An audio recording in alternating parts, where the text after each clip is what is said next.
So blockchain has kind of a bad rap outside of the crypto space because there's been a lot of advertised propaganda about scams and such. Real events have happened, actual rug pulls have happened, but there's been a huge push, especially from state governments, to make crypto look really bad.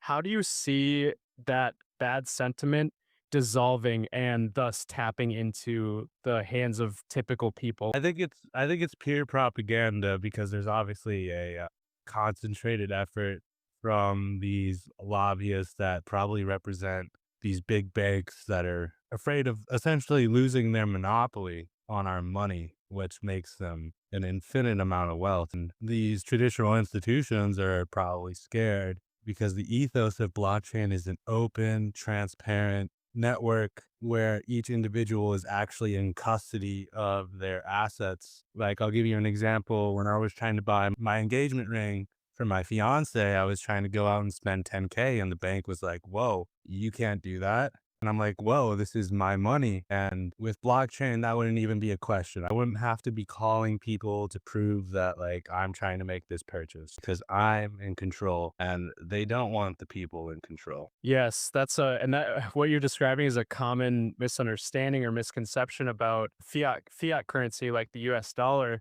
People think if they have a US dollar or they have a number in their bank account or they have a credit card with a balance, they think they own that money. But you're actually in a way renting a balance out of these centralized banks. Back to your point about centralization. And to me, that's one of the most exciting what you just described about like how it's not even a question in cryptocurrency. That's one of the most exciting parts about it. It's actual freedom in your own wealth, in your own currency for the first time in history.